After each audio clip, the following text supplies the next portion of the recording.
Assalamualaikum warahmatullahi wabarakatuh. Sahabat, kembali lagi dengan Tumpal Daniel. Hari ini Selasa 22 Juni 2021. 75 tahun yang lalu para pendiri bangsa, the founding father, menandatangani satu piagam yang dinamakan Piagam Jakarta. Di dalam Piagam Jakarta itulah tertuang dasar filosofi kita bernegara dalam sebuah susunan yang kita kenal saat ini dengan Pancasila. Dan piagam itulah yang dijadikan dasar untuk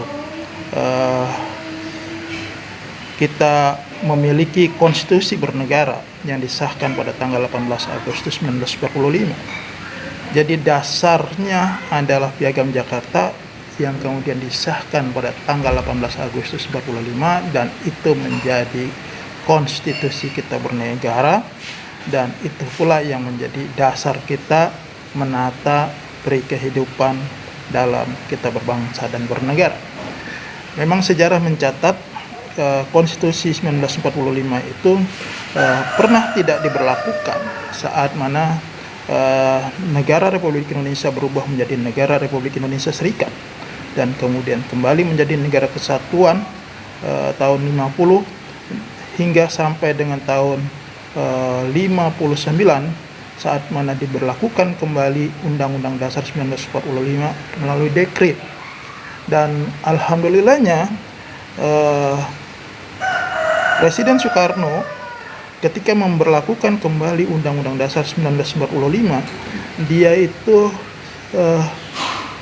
menandatangani sebuah produk hukum yang tertinggi pada saat itu lewat revolusi konstitusi yang bernama Dekret Presiden 5 Juli 59, dan kemudian disahkan secara aklamasi oleh DPR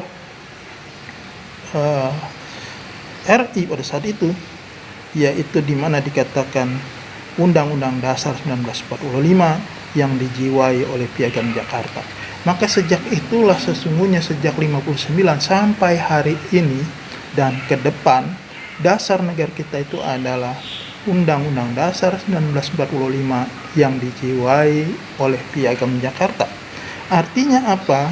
Artinya susunan Pancasila, formula Pancasila itu kembali kepada yang awal, yaitu dengan 5 silanya. Yang pertama, ketuhanan dengan kewajiban menjalankan syariat bagi pemeluk-pemeluknya. Yang kedua, kemanusiaan yang adil dan beradab. Yang ketiga, persatuan Indonesia. Yang keempat, kerakyatan yang dipimpin oleh hikmat kebijaksanaan dalam permusyawaratan perwakilan. Dan yang kelima, keadilan sosial bagi seluruh rakyat Indonesia.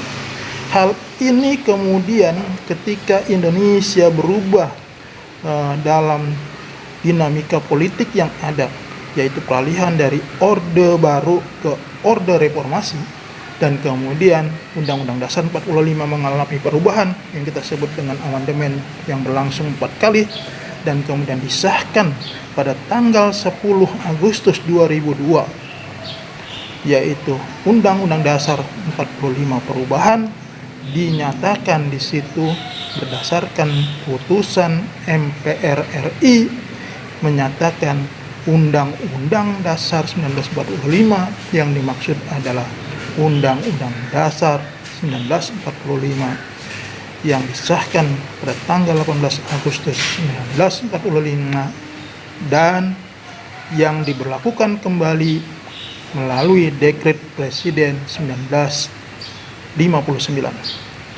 Artinya apa? Pancasila kita rumusannya adalah kembali pada rumusan Piagam Jakarta tersebut. Inilah catatan sejarah yang penting dan perlu diketahui oleh generasi saat ini. Semoga kita memasuki 75 tahun Indonesia, kita tidak kehilangan pegangan sejarah.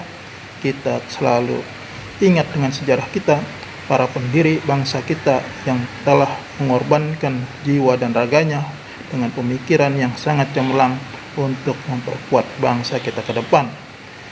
Selanjutnya, generasi kini dan ke depan punya tanggung jawab untuk betul-betul menjalankan sejarah tersebut dengan baik dan benar. Sahabat, demikian. Assalamualaikum warahmatullahi wabarakatuh.